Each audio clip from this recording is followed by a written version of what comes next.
back, Rio, kanina pinag-uusapan natin, when you were starting in the business, ano yung pangarap mo? What was in your mind? What were you thinking?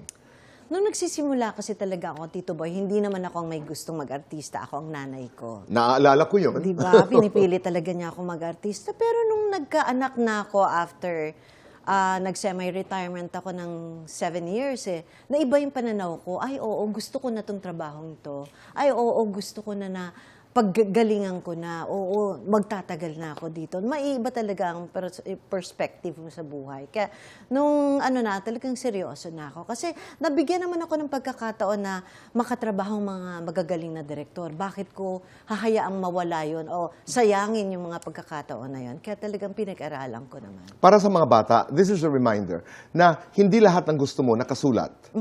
Kasi, katulad mo, I didn't dream to be a host. I was an artist manager. I was a publicist. Pero dinala ako dito. And in the beginning, it was just play. Laro lang. Di ba? Oo. So, ikaw hindi mo gusto mag-artista in the beginning. Pero at a certain point, you realize, ay, may mga bagay pala na para sa atin, pero hindi natin alam in the beginning. Totoo. Di ba? Totoo. Tapos parang pag nandiyan ka na, ay, parang nararamdaman mo, tama pala na nandito ako. Mararamdaman mo yun na, Connecting the dots. Dito talaga ako dinala ng Panginoon. Tama. Tamang nandito ako. Paano mo iniba yung sigaw ng Darna? Iniiba pa ba ang sigaw ng tama? No, I mean, iba-iba ang how did you do it? I mean, isa lang, Darna, ganun lang. Darna! Iba. Darna. Inaral, itinuro sa'yo, Hindi mataas, tama lang, at yun ang instruction. at saka malinaw. Okay. Kasi iba-iba eh. I remember si Rufa May Quinto nung nag-audition siya for Darna, kakaiba eh. Yung joke. Okay. Going back to the times when you were starting in the business, sexy ang image.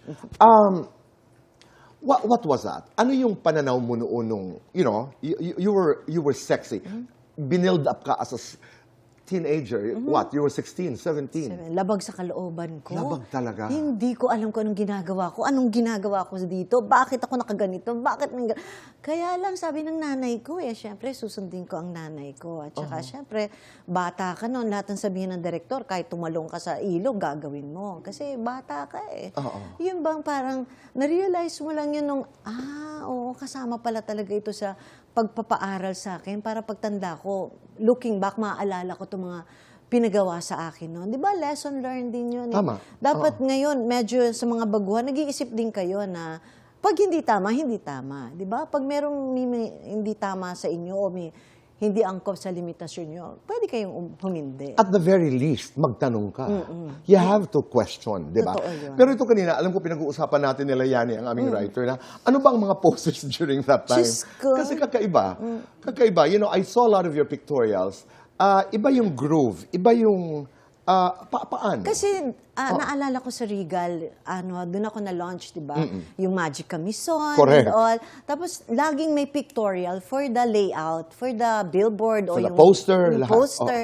Lahat yun talagang si Mother Lily ang nagpapagawa. At saka parang well-researched, anong kakagat, anong aakma sa titulo ng pelikula, anong aakma sa itsura mo. Pag sinabing inosente, inosente look, yung mga ganun ba?